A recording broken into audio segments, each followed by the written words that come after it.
Olá, jovens! Estamos aqui mais uma vez com um dos vídeos do CJE, trazendo para você um conteúdo bem legal sobre empreendedorismo e psicologia. Estamos com o professor Matheus Batalha, que além de psicólogo, é professor e colunista do Jornal da Cidade, né? Vamos falar um pouquinho como é difícil gerenciar as emoções, os altos e baixos e tudo isso que fica dentro aqui do nosso coraçãozinho quando estamos empreendendo, né? E aí, professor, como é que a gente pode gerenciar isso tudo?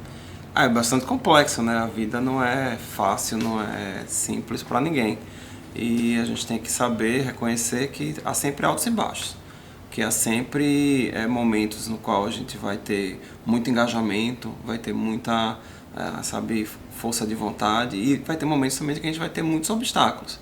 E é justamente esses obstáculos que fazem com que a gente tenha um processo de aprendizagem tanto quanto diferenciado, porque eles vão mostrando o que nós precisamos superar.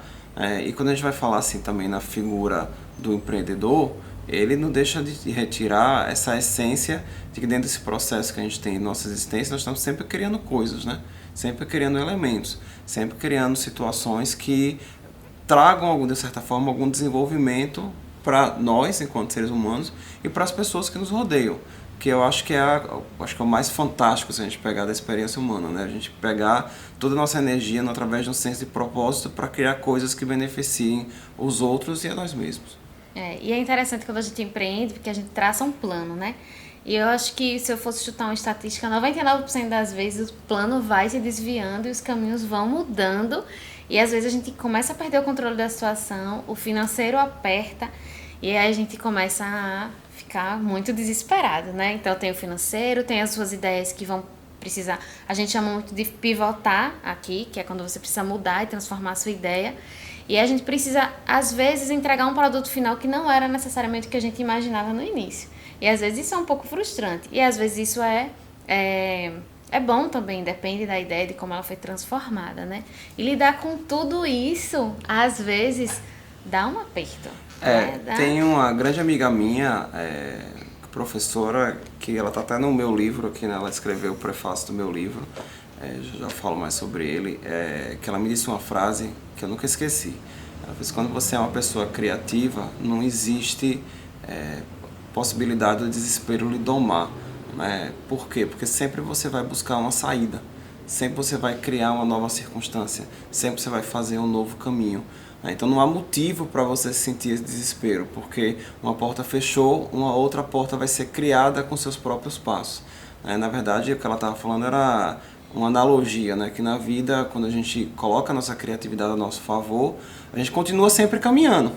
Tem a pedra no meio do caminho, a gente tropeça, a gente aprende a levantar, a gente segue em frente, mas a gente não para de caminhar, porque o mundo está debaixo dos nossos pés. E se a gente tem ao nosso lado esse senso de criatividade, no sentido de que a gente explora ele ao máximo, né, tanto no sentido de produzir coisas, quanto para reafirmar o nosso propósito, aquilo que a gente quer ter de contribuição para a nossa vida, eu acho que o espaço para sentir esse desespero diminui, porque quando o aperto vem, a gente vai sempre lançar mão de uma outra solução criativa, né? É aquela coisa que a gente fala muito no Brasil, né? Tipo, o feijão apertou, põe um pouquinho mais de água, né? É sempre uma solução criativa para que pelo menos faça que a gente chegue no outro passo, que nos leve a uma nova direção, que seja possível criar uma nova ponte.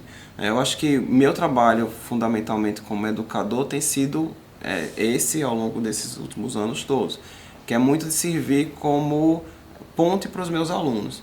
Às vezes eu já fui aluno, já tive na sala de aula, já vi essa realidade assim de perto, a gente não enxerga o destino, né? Mas pior às vezes é a gente também não enxergar o valor da jornada. A jornada, ela tem um valor fundamental, porque o produto final talvez não seja aquilo que você queira, né? Aquilo que você almejou no início, mas ao processo todo da jornada você aprende bastante, tanto com os altos, tanto com os baixos, tanto com os dilemas, tanto com as vitórias e tanto com as derrotas. Então a gente tem que tentar enxergar a coisa além daquele momento inicial, meio que, sabe, frustrante, mas conceber ele como um todo. É. E às vezes a gente, por exemplo, no meu caso e de muitas pessoas, somos empregados e queremos nos tornar empreendedores. E aí existe essa transição. E no meio dessa transição existe uma sobrecarga, né? Porque você precisa trabalhar muito no seu emprego, você precisa trabalhar muito para alavancar a sua empresa. E aí, posteriormente, você precisa viver da sua empresa para deixar o seu emprego. E essa parte financeira mexe com muitas pessoas, não só emocionalmente, mas você precisa pagar contas. Sem contas você não tem casa, você não tem o que comer, né? E para lidar com tudo isso, o que é que se você poderia dar de dicas para os nossos jovens, até para quem já está aí bem no caminho, que às vezes está naquele baixo, como é que eles podem lidar melhor com isso? Tem alguma dica, algum conselho, alguma coisa que eles podem estar fazendo na prática para melhorar esse dia a dia, equilibrar um pouquinho mais essas emoções, para que esse caminho se torne um pouquinho mais fácil, mais proveitoso? Eu sou super fã de qualquer prática saudável. A gente tem que incluir práticas saudáveis na nossa existência, porque a vida ela é dura e difícil. E principalmente quando a gente tem um contexto complexo no sentido das dificuldades que nós temos que superar. No caso do nosso estado, nossa região, a gente tem bilhares de complexidades que todo santo dia a gente tem que buscar solução, então não é fácil. Mas do outro lado da moeda, nós temos que também ter um senso de propósito muito forte. A vida ela tem que nos dar, não necessariamente recursos financeiros, dinheiro, etc. Ela tem que nos dar, antes de tudo, um senso de sentido. E esse sentido não é uma busca interna no sentido de a gente tentar entender quem sou eu, o que é que eu estou fazendo nesse mundo. Não necessariamente, né? Você tem um outro lado disso, que é quais são as coisas que eu gostaria de criar a partir do momento que eu tenho essa dádiva que é o viver, né? Que é você poder experimentar todos esses dilemas e todas essas complexidades. Então, se eu tenho essa possibilidade na mão, que é criar, o que é que eu realmente gostaria de criar? O que é que me faz ir para frente no sentido de modificar a situação a qual eu estou, e lembrando sempre a situação a qual outras pessoas estão, porque a gente vai criar uma empresa, a gente vai criar uma organização, ela é sempre para servir alguma coisa, para servir algum mercado, para servir pessoas. Então não adianta a gente centrar só no produto, no lado financeiro, a gente tem que centrar também na jornada. Então, no lado eu dou assim, se eu fosse dar uma dica, né, não é muito prático do psicólogo ficar dando dica, mas uma dica olha, focar o lado da saúde, né, é fundamental. Fazer terapia. Fazer terapia, tá? Se você acha que você precisa, se algum problema tá ali afetando, eu acho que é fundamental também. Mas também fortalecer o seu senso de propósito, né, o que você está buscando nesse processo todo, porque o resultado vai vir do seu esforço. Pode vir não naquele produto específico que você deseja, naquele serviço, naquela empresa, mas ao longo da jornada você vai conseguir construir coisas porque você está trabalhando justamente no processo criativo.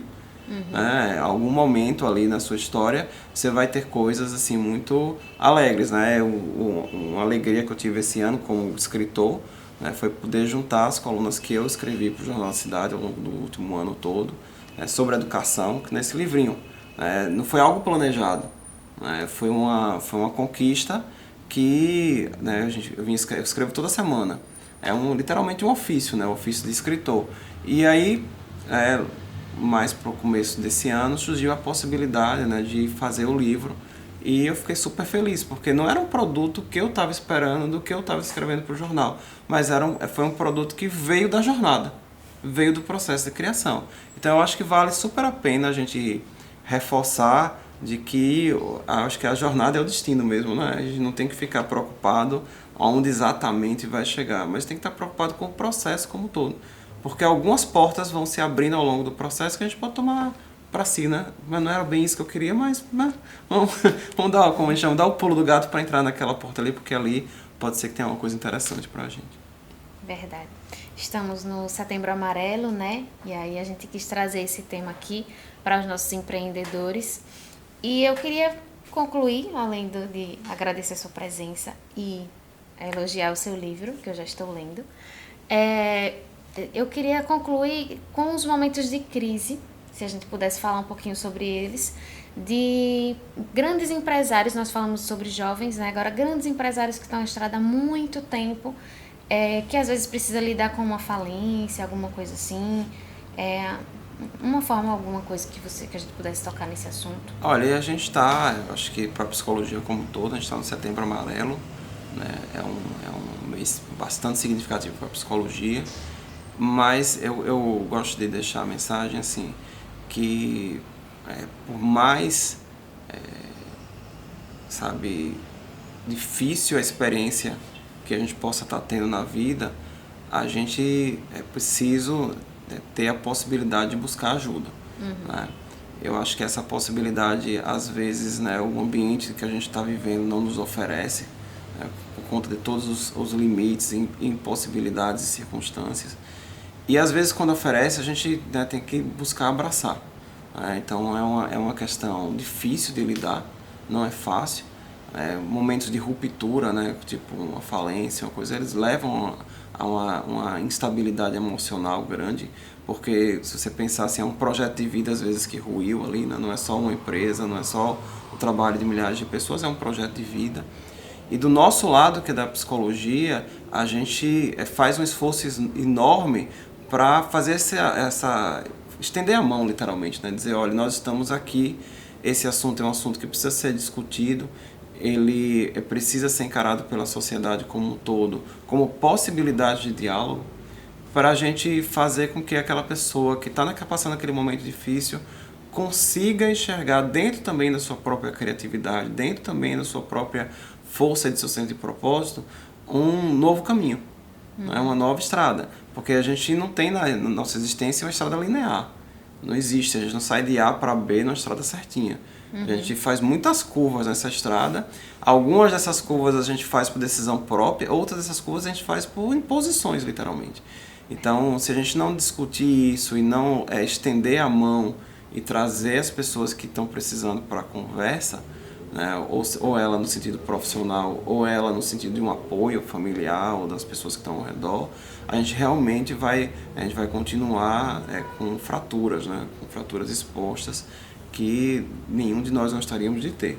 Né, porque, de novo, né, é um esforço enorme a pessoa criar algo, é um esforço enorme a pessoa, né, ter uma estrada longa, né, partilhar um legado e ver isso fraturado por algum motivo, às vezes fora do nosso controle. E pior, né, no sentido de que não só a empresa aí, mas da pessoa tomar uma decisão trágica. Então isso toca demais na psicologia, aos profissionais de psicologia. Por isso que a gente tem todo esse apoio em torno do Setembro Amarelo. Muito mais para divulgar a ideia de que nós estamos aqui disponíveis, a escuta ela é aberta, a gente, né, procura estender a mão para que mais pessoas tenham um cuidado maior com sua saúde mental.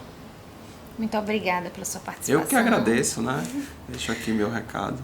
Obrigada a todos por ter assistido esse vídeo. Um beijo e até a próxima. Eu agradeço.